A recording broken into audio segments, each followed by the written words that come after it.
So mo kí káwọ́ padà, mo lérò pé ẹ gbádùn àwọn orin ẹ̀mí lọ́lọ́kan òjọ̀kan bí a ṣe mú wá yẹn. Ní báyìí jẹ́ ká lọ sọ́dọ̀ Prophetess Àyìnkẹ́ Balógun láti OGAC Ministry. Wọ́n fẹ́ fi ọ̀rọ̀ Ọlọ́run bọ́ wa. Ẹ gbé Bíbélì yín, ẹ pè àwọn dáàdì, ẹ pè àwọn mọ́mì kí Ọlọ́run kí ó gbọ́ àdúrà wa. Ẹ káàárọ̀ o, mo kí gbogbo ẹ̀yin ènìyàn mi ní ilé ní òwúrọ̀ yìí. Àánú àti oore ọ̀fẹ́ Olúwa Ọlọ́run Olódùmarè kó máa bá wa gbé o. Orúkọ tèmi ni Prophetess A.A. Balógun Táyọ̀ láti inú ìjọ Holy Gospel Apostolic Glorious Church, ìjọ OGAC ní ìlú Ṣómólú. Mo sì kí wa a kú àlàjá ọdún tó kọjá lọ. A dúpẹ́ lọ́wọ́ Ọlọ́run tó mú ojú wa rí gbogbo ìgbà àti àkókò nínú ọdún Easter tá a ṣe kọjá, àjíǹde Jésù Olúwa. A sì dúpẹ́ ní gbogbo ọ̀nà tí a fi ṣe tí Ọlọ́run fi àánú àti ààbò tó fi pa wá mọ́ gẹ́gẹ́ bí ìdílé kọ̀ọ̀kan àti ìlú kọ̀ọ̀kan àti bí orílẹ̀-èdè kọ̀ọ̀kan. Ṣùgbọ́n ní àkókò yìí mo fẹ́ kí a pera wa padà wá sílé lẹ́yìn ọ̀pọ̀lọpọ̀ tá a ti fi wà nínú ìsẹ́ra fún àánú àti fún ojú rere. Ẹ jẹ́ ká ronú lákòókò yìí, ká pìwàdà.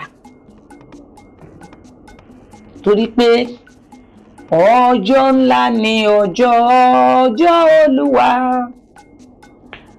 ọjọ́ òkùnkùn àtọjọ́ ìkùdù, ọjọ́ ọ̀fọ̀ àti ọjọ́ ègbé ni. Jèhófà ó dọwọ́ rẹ̀. Ọjọ́ náà, ọjọ́ ńlá, ọjọ́ Olúwa, ọjọ́ òkùnkùn, ọjọ́ ìkùdù, ọjọ́ ọ̀fọ̀ àti ọjọ́ ègbé, nítorí pé ọjọ́ Olúwa ó ní agbára. Kò sí ẹni tó mọ ìgbà tàbí àkókò náà. Ṣùgbọ́n ọjọ́ tí ènìyàn yóò wọlé tí ó fi ọwọ́ sí ògiri tí àkekèé yóò bù ṣán, ọjọ́ Olúwa. Ta ló lè mọ̀ ọjọ́ Olúwa? Ọjọ́ tí abiyamọ máa pohùn réré ẹkún tí kò ní sí ẹnì kankan tí yóò gbà, ọjọ́ Olúwa, ọjọ́ òkùnkùn àti ọjọ́ ìkùdù. Ẹ jẹ́ ká rántí láti ronúpìwàdà. Ní àkókò tí Jésù ti jíǹde, tí a ti fi ara wa sínú àwẹ̀, tá a ti rí ara wa sílẹ̀, ẹ jẹ́ ká pe àjọ tó ní ìrònú, ká bá ara wa sọ̀rọ̀, ká ronú, ká pìwàdà, ká kúrò nínú ìwà ìdọ̀tí.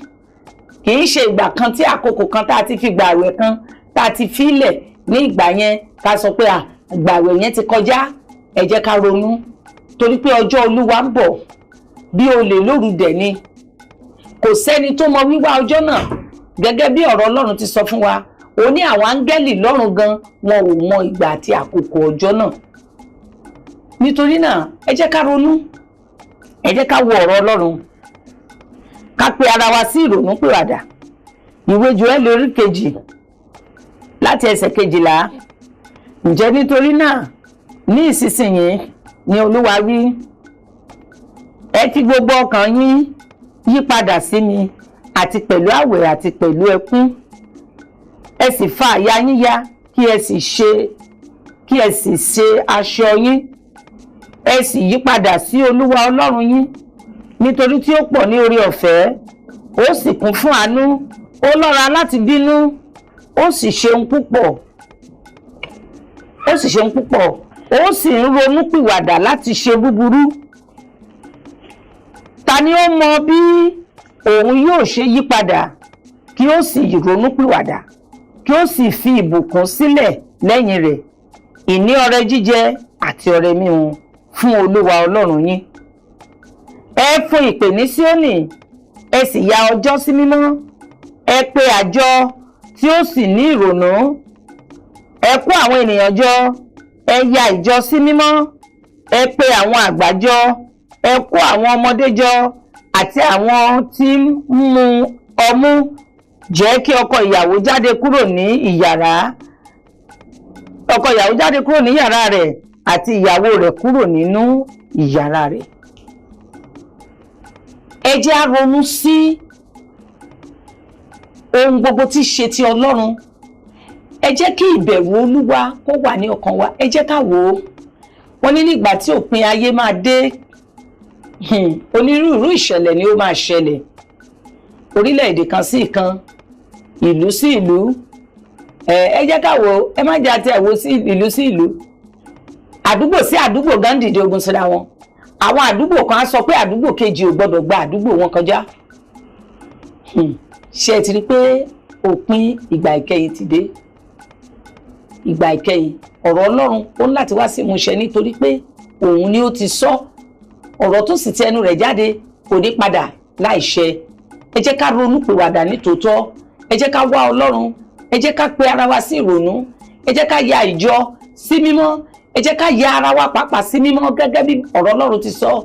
Ó ní kí ọkọ ìyàwó kúrò ní yàrá, kí ìyàwó pàápàá jáde tinú yàrá kúrò. Ẹ jẹ́ ká ronú. Ẹ jẹ́ ká ronú ká pìwàdà. Kì í ṣe àkókò àjíǹde yẹn nìkan àbí pé a ti gba àwẹ̀ àti yára wa sí ọ̀tọ̀ fún àkókò kan. Kì í ṣe àkókò kan ló yẹ ká yára wa sí mímọ́. Ẹ jẹ́ ká pe ara wa fún Ọlọ́run bí ẹbọ ààyè. Ẹ jẹ́ ká fi fún Ọlọ́run. Ká wá Ọlọ́run ìgbà tó wọ̀ fún wa, ìgbà tí ò wọ̀ fún wa, ká wá Ọlọ́run. Ká ronú, ìrònú wa kó sì jinlẹ̀. Agbára Ọlọ́run gágó jùlọ kò ní fi wá sílẹ̀. Àwọn ohun kan wà tí a máa ń ṣe nígbà tí a bá ṣe tá bá ní Olúwa ní ká ṣe nǹkan báyìí. Bóyá Olúwa ní kí àwọn ẹlòmíì gbààwẹ̀ nígbà tí wọ́n bá ti gbààwẹ̀ yẹn, bóyá àwẹ̀ ọjọ́ mẹ́ta àbí àwẹ̀ ọjọ́ méje àbí àwẹ̀ oṣù kan, nígbà tí wọ́n bá lẹ́yìn àwẹ̀ yìí tí wọ́n bá ti gbà tán, wọ́n á tún wá bẹ̀rẹ̀ ìgbà tí Olúwa ti ní kí wọ́n yà á sí ọ̀tọ̀, kí wọ́n ti torí ẹ̀gbà, wọ́n á tún ṣẹ̀ṣẹ̀ wá bẹ̀rẹ̀ sí ní mú ìwà yẹn wù ní pẹrẹu. Ẹ jẹ́ á ronú. Ẹ jẹ́ á ronú. Onídàájọ́ ń bọ̀, ayé mami. Ọlọ́run ò fẹ́ ká kú, kò fẹ́ ká parun. Ìyẹn ló ṣe wá tó ṣe kú fún wa ní igi Káfárì. Ló ṣe kú tó jíǹde ní ọjọ́ kẹta, tó tún padà lọ gba agbára lọ́wọ́ ikú àti ipò òkú, tó fi béèrè pé ikú oró rẹ̀ dà, ìsà òkú níbo ni ìṣẹ́gun rẹ̀ wà. Ẹ jẹ́ ká dúró nínú Ọlọ́run lákòókò yẹn. Ẹ jẹ́ ká ronú nítorí pé òpin ti dé bá ayé. Ẹ ò gbọ́, ó ní kí àwọn ọlọ́lá kan fi ohun jíjẹ wọn àti ohun mímu wọn, ọrọ̀ wọn, ìbùkún wọn, ó ní kán fi sẹ́yìn kí wọ́n gbé síwájú. Ẹ jẹ́ ká wò ó, gbogbo àwọn ọlọ́rọ̀, àwọn tí